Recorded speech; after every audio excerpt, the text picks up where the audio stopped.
Hi, welcome to Season 2 of the Baby Manual podcast for parents of toddlers. This season will help you feel confident as you navigate the difficulties of toddlerhood, from tantrums to sleep schedules to potty training. I'm your host, a pediatrician and mom, Dr. Carole Keim. Hello and welcome to the 10th episode of this season. I'm so excited about this episode because we're going to talk all about supportive care and alternative medicine and other things that you can do besides over-the-counter medications when your child has a cold. As you know, most children who are less than 6 years old are not able to take over-the-counter cold medicines. So we're going to talk about different things that you can do to help your child with all of their symptoms of the cold, and then give you some sample regimens of what to do if they have specific things like flu, COVID, or RSV. All right, so to start off with, the common cold, or flu, RSV, COVID, they're all respiratory infections, and these are all caused by viruses. Now, the problem with Western medicine and viruses is that we don't have specific treatments for most of those. We do have a treatment now for COVID. There is a specific flu treatment, but most viruses really don't have any specific treatments for them. And so a lot of times you go to the doctor and your child has a cold and they say you just have to wait it out, and that's all. So we have a couple of things that we can actually do to make them feel better. Now, a typical viral illness will last 7 to 10 days. And they typically peak around day 3 to 4. So I find a lot of parents coming into the office when their child has had a fever and cough for 3 to 4 days because it's getting worse and worse at that point. Now, typically it will peak and then start to get better after that, but the cough can linger for even 2 weeks afterwards because of postnasal drip. But there are some red flags to watch out for in case your child's illness is not following this course, and this would be without treatment or even with treatment. So signs of respiratory distress, which means things like nasal flaring, or where their nostrils are flared out and they stay flared out the whole time while they're breathing. Retractions, which is the skin pulling in under the ribs or above the collarbones. And when you see that skin sucking in, it makes it look like the bones are kind of sticking out. And grunting. Now, grunting is a sign that a baby is working a little bit harder to keep their lungs open. And so grunting sort of sounds like they're moaning a little bit. It's kind of like, with every single breath. So if you hear your baby doing that, or if you see the nasal flaring and the retractions, those are reasons to seek medical care because your baby might need some oxygen. The other reason that babies sometimes get hospitalized for colds is if they are dehydrated. So signs of dehydration, it starts off with their lips and tongue looking a little dry. Their lips might get cracked, and decreased urine output, which means peeing less than 3 times in a day or less than once every 6 to 8 hours while they're awake, and also being lethargic and really tired. Those are all red flags for dehydration, and those would also be reasons to take your baby to the emergency room. They might need some fluids, and they might even need to stay in the hospital for a little bit. Also, if they have fever for 5 or more days in a row, that can be a sign that they might have something else going on. Or it could be something like flu, which can have fever for 5 to 7 days in a row, which could potentially be treatable. The only problem with flu is that the treatment should be started within 72 hours of starting to get sick. So if you think your child might have the flu, you should bring them in a little earlier rather than later. But if a child has fever for 5 days straight or more, that would be another reason to get them checked out. And then a big red flag is if the fever goes away and then comes back again. So if it goes away for a day or two and then it comes back, that often indicates that your child has a secondary infection. And the place where secondary infections like to hide are in the urinary tract. So urinary tract infections are one of the most common after a cold. In the ear, so ear infections or acute otitis media, which is the infection of the middle ear, the classic ear infection that children get. And pneumonia is the third one. And that's where you would be seeing more of those signs of respiratory distress and that fever that's coming back. So those are the most common ones. Sometimes there are other infections as well. And the reason that children get secondary infections with colds and viral infections is that the viruses can actually attack the white blood cells and cause your white blood cell count to go down. And your white blood cells are your body's innate response to any infection. They're the ones that fight off any infections. And so if your white blood cell count is lowered, you're more likely to catch something else. So for fever, we do have something for this. So acetaminophen, or paracetamol outside of the US, is a medication that is great for fever. It's branded as Tylenol in the United States. And then also ibuprofen. So ibuprofen is an NSAID, or nonsteroidal anti-inflammatory drug. The big difference between these two So they both treat fever and pain, including like body aches. But ibuprofen is also anti-inflammatory. So for some children, this tends to be a little bit stronger and work a little bit better, but some children don't respond as well to ibuprofen and do better with Tylenol or acetaminophen. So you can try one or both of those. It is safe for your child to have both in their body at the same time. So if you give one of these medicines for fever, give it 20 to 30 minutes to kick in. But if the fever hasn't come down at all, or if it's gone up in that time, you can give the other medication. Just check with your doctor about the dosing because it is dosed based on your baby's weight. So these medicines also will help with the systemic system. So whole body symptoms, things like body aches I mentioned, and the way body aches manifest in young babies especially is just fussiness or being clingy, or sometimes it manifests as a lack of energy or a lack of appetite or trouble sleeping. So the acetaminophen and ibuprofen can help with those types of symptoms. So I typically recommend for parents, you don't necessarily have to treat a specific number because fever is not dangerous until it gets over 106 degrees. And so I say when it gets to 105, I usually would treat it regardless with one of these medicines. But if your baby looks really uncomfortable or they're not playing, they're not eating, you have a toddler that's just lying around, moaning on the couch, sometimes just the acetaminophen or ibuprofen will be enough to make them feel significantly better. So those are times to treat them if they feel uncomfortable because of the fever. Also, if they're feeling uncomfortable and they don't have a fever, you can still give these medicines too because they do help with that discomfort. Some other alternative things that can help with fever. So I have parents ask me about things like cool baths or external cooling of the body. And so that yes, it sort of works, but also, so it's sort of like when you have a thermostat in your house and you've set the temperature to a certain degree, your heaters will kick on and keep trying to heat up the house, even if you've opened the windows to cool down the house. And so what you need to do is you need to go in and change that thermostat first, and then you can open the windows and then your house will cool down. So just like that, your body, the thermostat in your body gets reset by infections and it gets raised to a higher temperature. So the Tylenol or ibuprofen will bring that temperature down. It will reset that thermostat, but the external cooling will also help to cool their body faster. So it is okay to do those things. But if you only do the external cooling, if you just put them in a lukewarm bath, then their body is going to shiver. They're going to feel really uncomfortable. You might notice that when children are getting a fever, they say they feel really cold. And that's because their body wants to be hotter because it thinks it needs to be because that thermostat's been reset. So if you can give that medication first, then it's okay to cool them externally, and that can really help bring it down quickly. Another thing from a naturopathic standpoint is called magic socks, where you take cotton socks, and they have to be 100% cotton, plain cotton socks. And I mean, they can have elastic in them too, that's fine. But the cotton socks, you make them wet with cool water, put them over your child's feet, and then cover them with wool socks or some really heavy, warm socks like that. And you can do that before bed, and a lot of times that can help to break a fever as well. But again, I usually do recommend doing this in conjunction with some medication to make your child feel more comfortable. I don't recommend things like potatoes or garlic or onions on the feet. I have seen some families do that. I know that those are some home remedies for fever, but what I've seen happen more times than I can count is the baby's feet can get burned.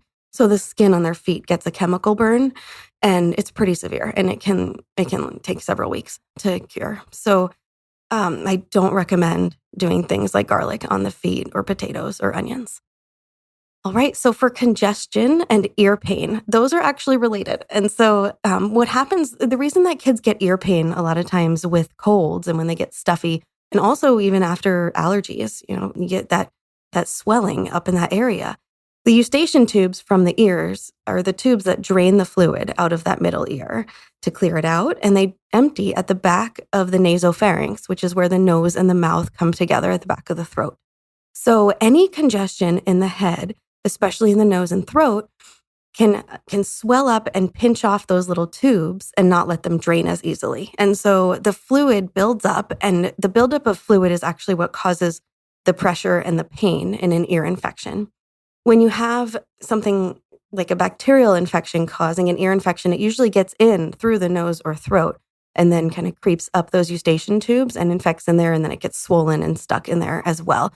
So even if your child has a bacterial ear infection, all the antibiotics are going to do is sterilize that fluid, but they're not going to make the pain go away. You have to wait until the infection and the inflammation have gone down and the tubes can drain in order for them to actually feel better. And so it can take 24 to 48 hours after starting antibiotics for a child to feel better with an ear infection. And if they have a viral infection, a lot of times that will cause buildup on both sides. So if both ears are hurting, almost all of the time in children, that is because of a viral infection. And so decongestants will help because what they do is they bring down the swelling in that whole area in the head, and they allow those tubes to open up again and to drain down. So for children who are 6 and over, I'm going to mention this just because I know a lot of parents also get sick when their children do, and there is something more that you guys can do.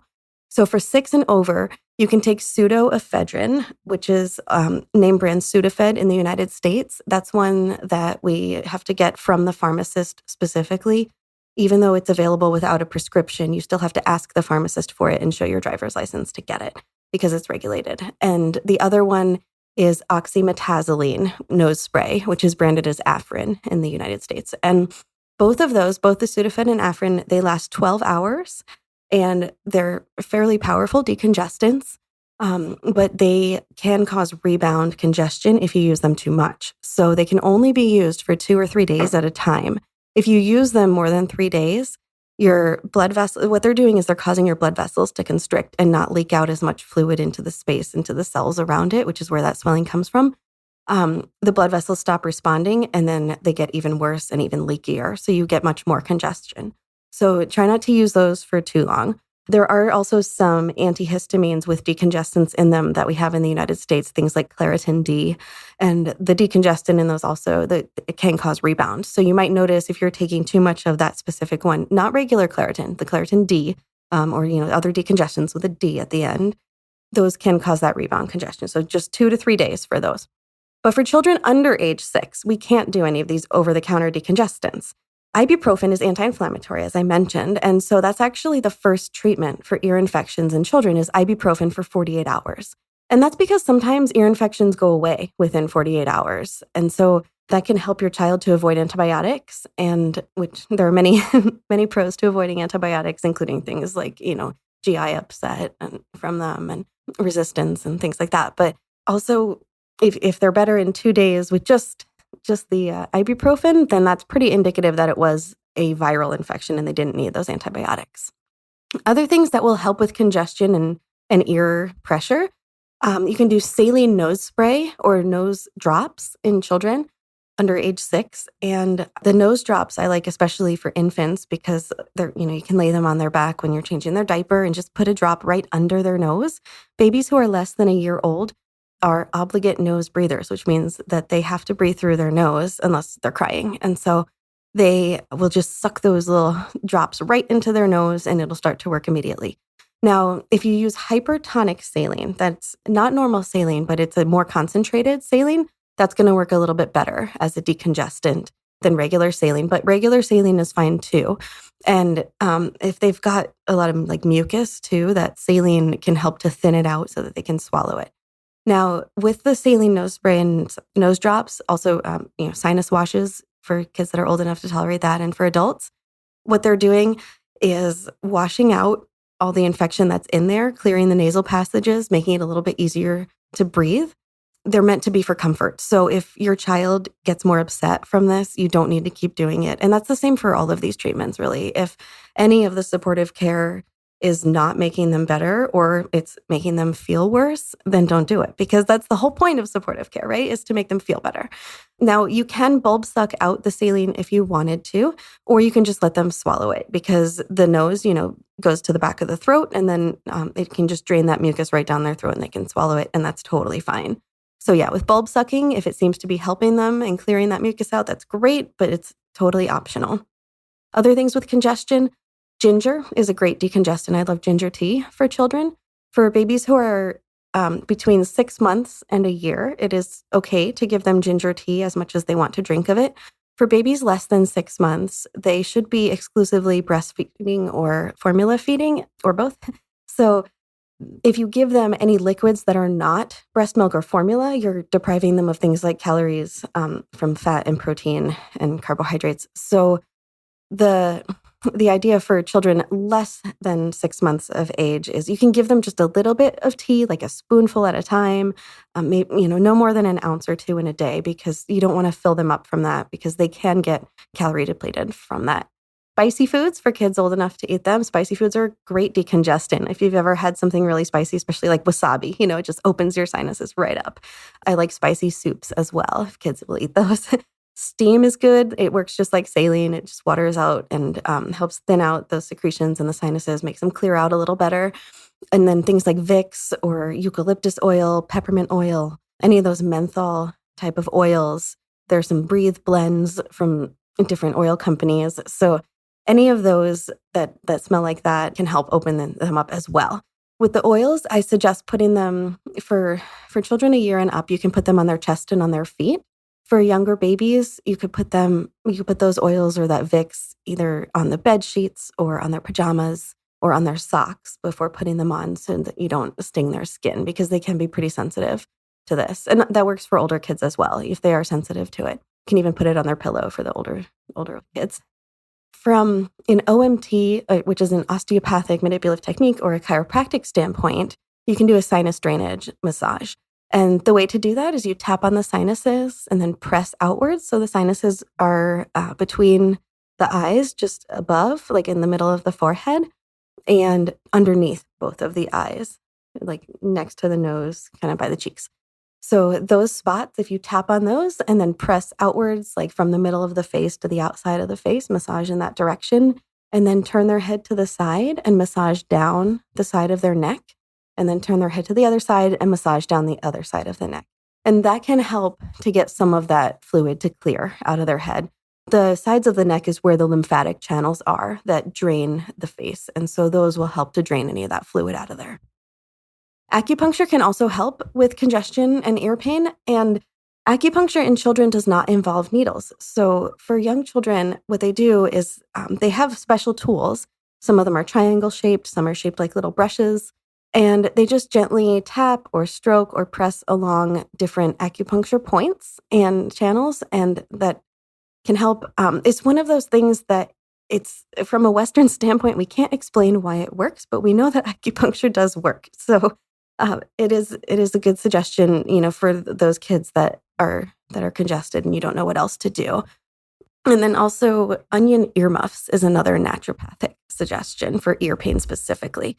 So to make onion earmuffs, what you do is you slice an onion.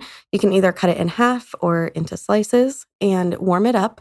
Be very careful warming it, but you can, pour boiling water over it and then pour it back off and feel if it's warm. Or you can put it in the microwave for just a few seconds. Make sure you touch it because you don't want to burn your child. The onions get very hot. So you want it to just be warm or hot enough that it's not going to burn and it's not going to be uncomfortable for them, but fairly warm.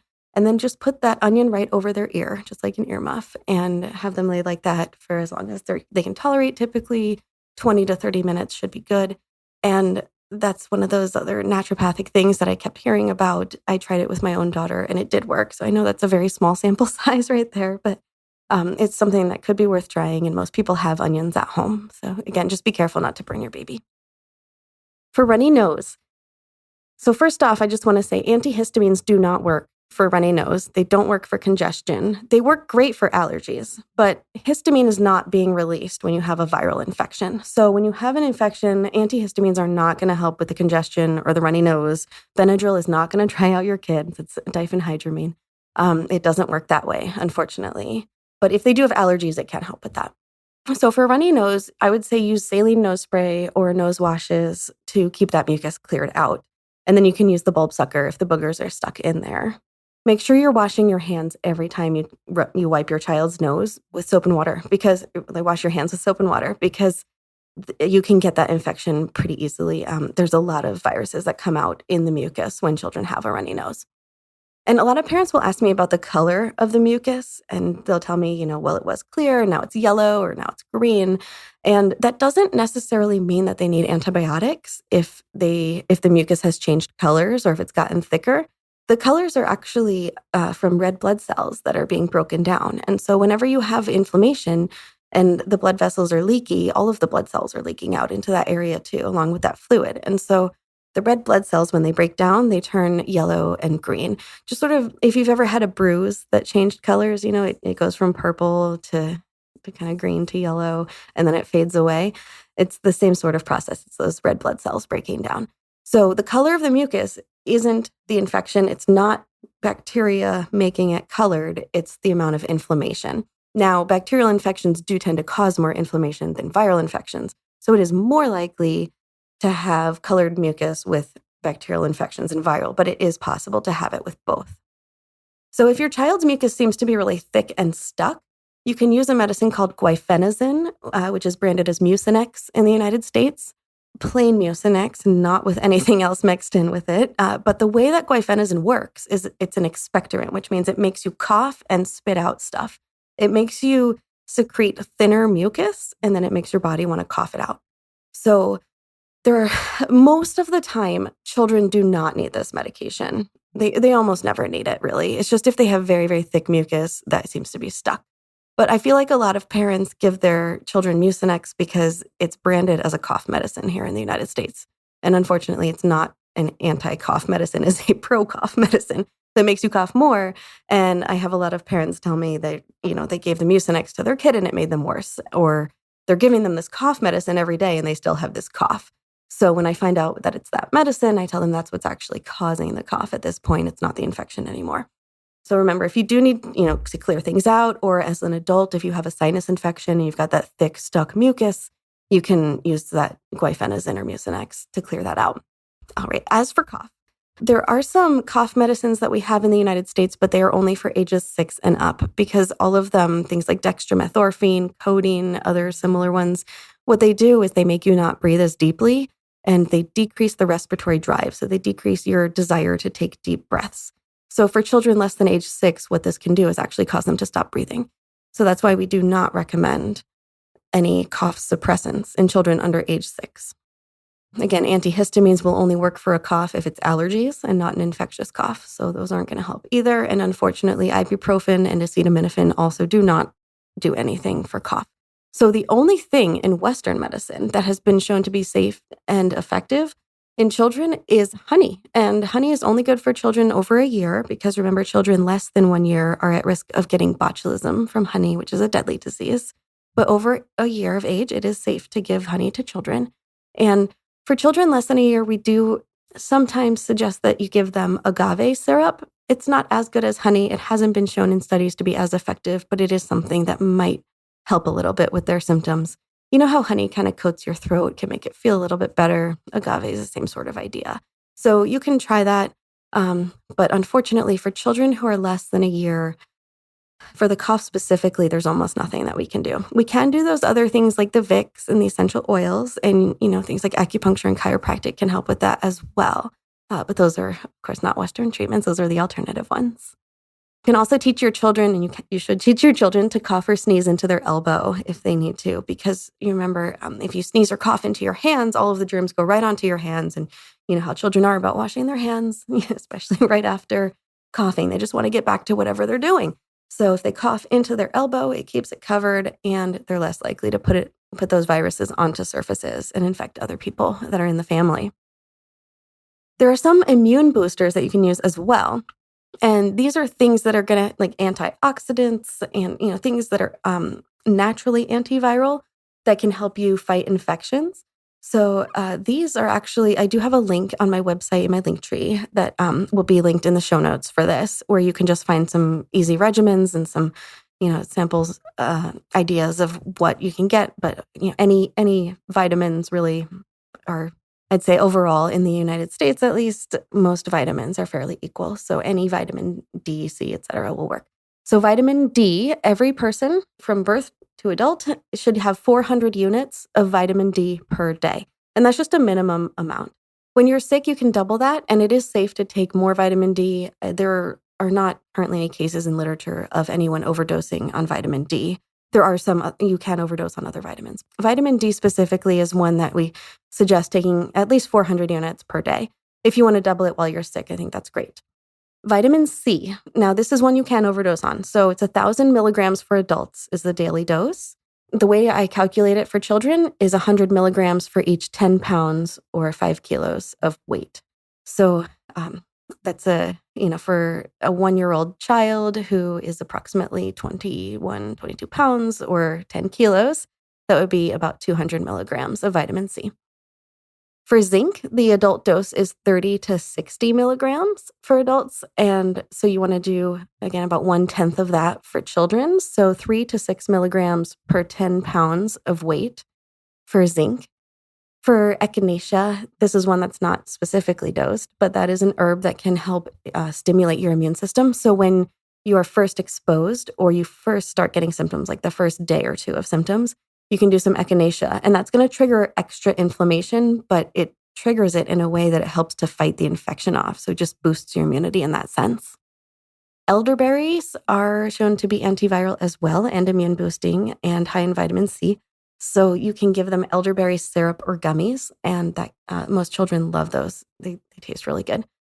Garlic is something also that can boost your immunity. A lot of children do not like garlic, and garlic can be pretty spicy when it's fresh, and so, the spiciness of it can actually help with congestion, but garlic is one of those that if your child is willing to eat it, and, as an adult, you can even swallow garlic pills. They have garlic oil pills that you can buy that can help to boost your immunity. Tea with honey, lemon, and ginger is one of my favorite things when I'm sick, and for kids a year and up as well. The honey is for the cough suppression and coat the throat. The ginger as a decongestant, and ginger also settles your stomach. So when kids are swallowing mucus, sometimes they will throw up from that, or if they cough a lot and then they throw up, the ginger can help to prevent that. And the lemon juice is for vitamin C. So honey, lemon, ginger tea is one of my favorite things. Again, 1 and up. Use agave if they're less than a year in that, just to make it sweeter, because it's pretty bitter if you don't have anything sweet in it. And then you want to try to decrease sugar and dairy when your child is sick. This does not apply for children who are exclusively breast or bottle feeding, because those, children less than 6 months need that milk to survive. But after 6 months of age, from 6 to 12 months, they are still relying on breast milk or formula for some of their nutrition. If you're breastfeeding, definitely keep breastfeeding while they're sick. If you're giving formula, it is okay to keep giving some formula because they need that nutrition, but I'd say try to cut back a little bit if you can, and also offer some water with foods when they're sick. Make sure they're getting lots of fruits and vegetables. Now, children and all adults as well, we should be having 5 servings of fruit or vegetables at least per day, and that's just to maintain health. And a serving is the size of your own fist. So if you take a whole fistful of whatever it is you're eating, if you imagine spinach, you can really crunch it down small when you're grabbing it. Other things like apples are pretty solid. So a fistful amount of vegetables or fruits is 1 serving. When you're sick, you want to be doing 10 servings per day if you can, and that will keep your antioxidant levels up super high and help your body repair as it's healing.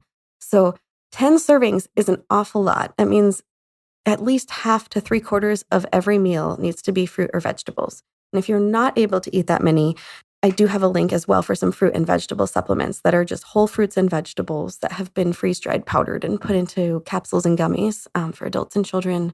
And I take those. I make my family take those as well. But I love fruits and veggies. And if you can get regular fresh fruits and veggies, that's wonderful. If you can't, supplements can work as well in that same sort of way.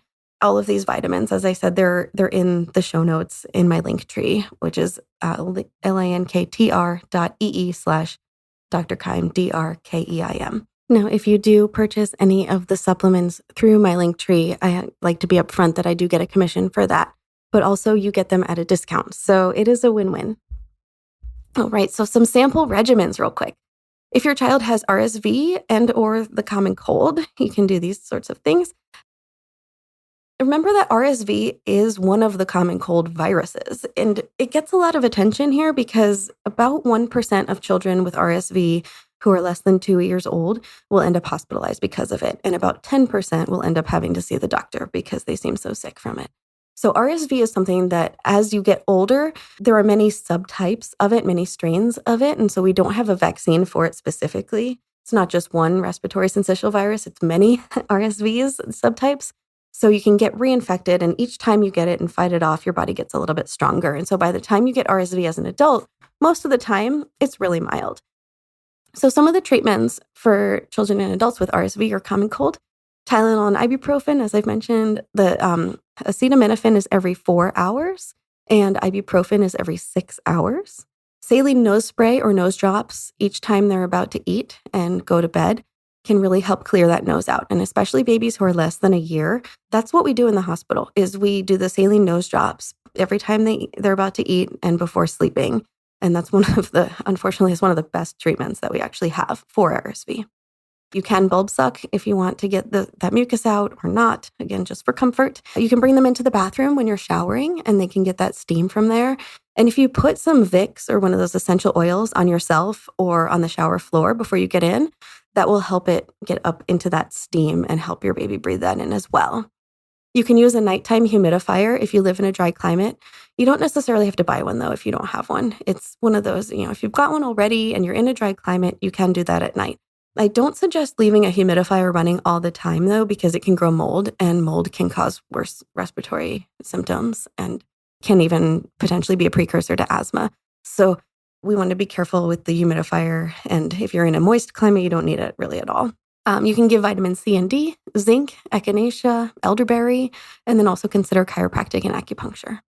Make sure your baby stays really hydrated, because the two reasons that children end up hospitalized with RSV is either that they need oxygen or they need to be hydrated because they're not able to drink. When babies less than a year, like I said, are obligate nose breathers, when they get a stuffy nose, it's really, really hard for them to breathe and very hard for them to eat. It's almost impossible to swallow when your nose is all the way stuffed. So babies who have RSV tend to have problems with eating and do tend to get dehydrated. Now, it's fine if they don't eat anything solid for days. So this applies for babies, for children. It's okay if they're not eating anything solid as long as they are drinking. And they need to be drinking at least some water and then consuming at least a little bit of sugar and salt with it every day. So even just like a cracker here and there is fine for older kids. For younger kids, breast milk, formula, they have all of that in it. So as long as they're drinking water and something with a little bit of sugar and consuming something with a little bit of sugar or salt in it, that's enough to keep them going even for several days. If you're breastfeeding and your baby is sick, definitely keep breastfeeding, even if you're sick as well. If you're sick and your baby is not sick and you're breastfeeding, then I suggest putting a mask on while you feed your baby, just so you're not coughing and sneezing and breathing directly onto them that whole time, because then they probably will catch it. But if your baby's sick and you're breastfeeding, you can take immune boosters like the vitamin C, vitamin D, zinc, echinacea, elderberry, garlic, and those will pass into your breast milk and your baby will consume them. So they can actually help boost your baby's immunity as well. And they can help prevent you from getting sick if you're not already. So I recommend that for breastfeeding moms. One really important thing to remember with RSV causing mild colds in older kids is that if you have another child in the house that's in school or daycare and they have just a little bit of runny nose, that's the story I hear almost every time with young babies that end up hospitalized with RSV, is that, there was a kid that came around to them. Maybe it was a cousin, maybe it was a friend, someone else that was being babysat at the same time.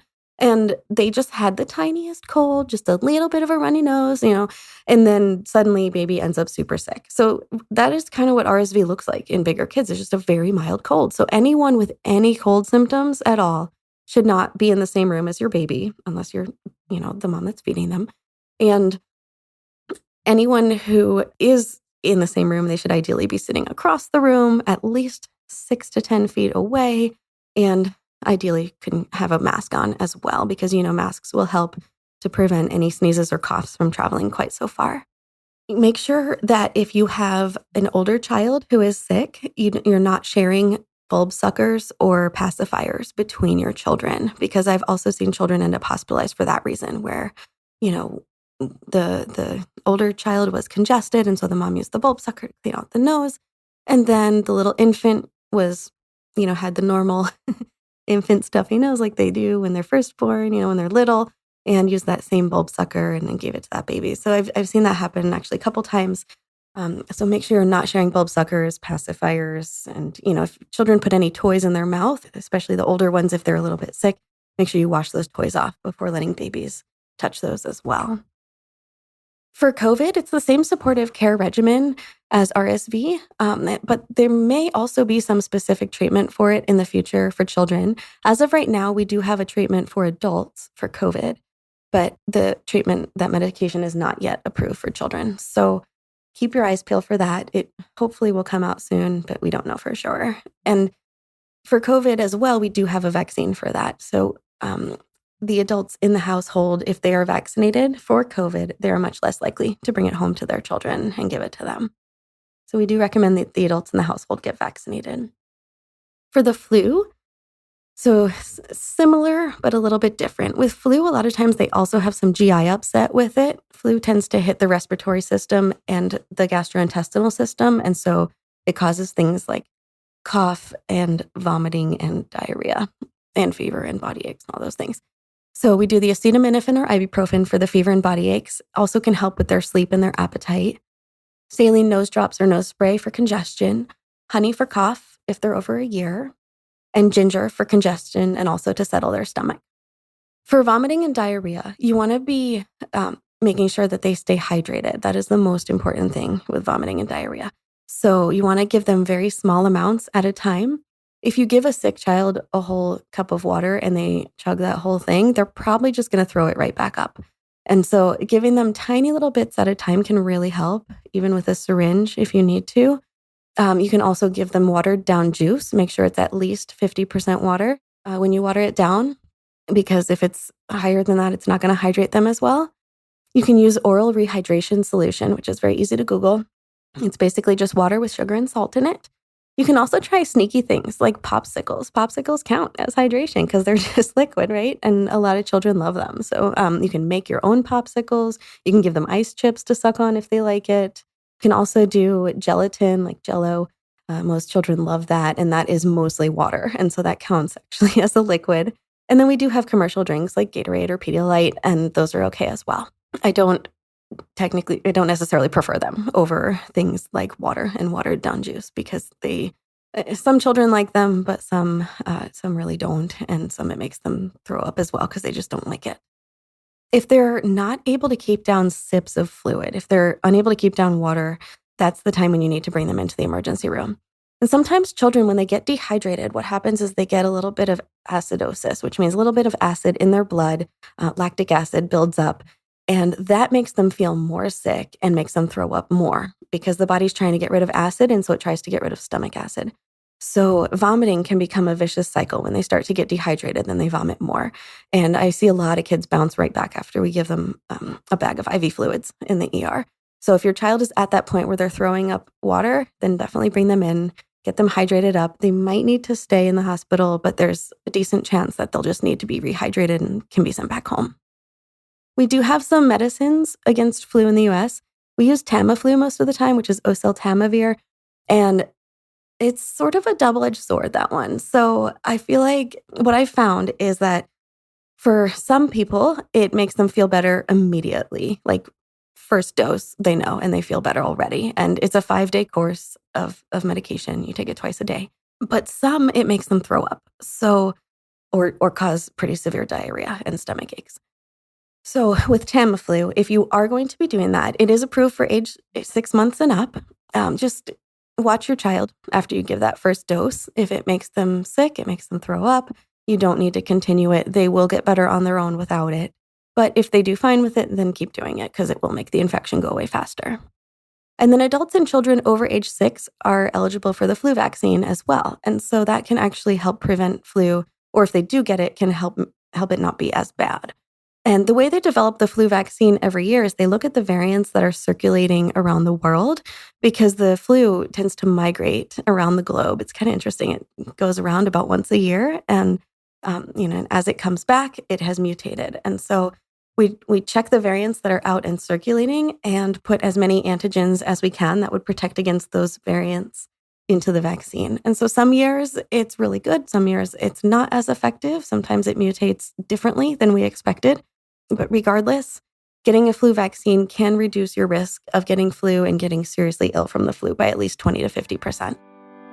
So all of this information I'm really excited to share with you is going to be in a new book that I am writing. It is called The Holistic Mama's Handbook, and I'm collaborating with some chiropractors, acupuncturists, and essential oils people, massage therapists, doulas, nutritionists, just to find all of the information I can for you guys about things to help your young child who's less than 3.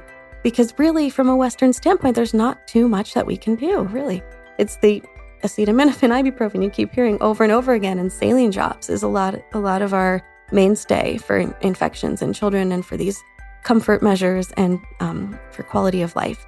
So I have done a little bit of studying myself in some alternative practices, and I'm really excited to write this book with these other specialists because they're just brilliant. And I research, I read all of the research that they give me as well, but then I do my own. And when I say I'm doing research, what I really mean is a literature review. And I'm going through the scientific literature. I'm looking at scholarly articles. I'm reading the journal articles. And I'm pulling out the information that is actually useful and that really would apply to your child. There are a lot of studies out there that are just poorly conducted or don't have a big enough sample size or don't necessarily apply to everybody because of whatever the conditions of the study were. So I'm really critically analyzing all of this stuff to really help you guys and to not give you any misleading information. So I'm planning to release this book in the fall of 2023, so keep your eyes peeled for that. And in the meantime, our next season of the Baby Manual podcast is going to be all about this. So all about the holistic and supportive care and alternative medicine that you can do to help your babies when they're sick. So thank you so much for joining me this season, and I look forward to seeing you next season. Thank you for listening to the Baby Manual podcast. Please hit that subscribe button below so you don't miss the new episodes as they come out. I would also love it if you could leave me a review. You can also follow me on YouTube, TikTok, Instagram, or Facebook for quick tips and tricks that will make you feel like an expert.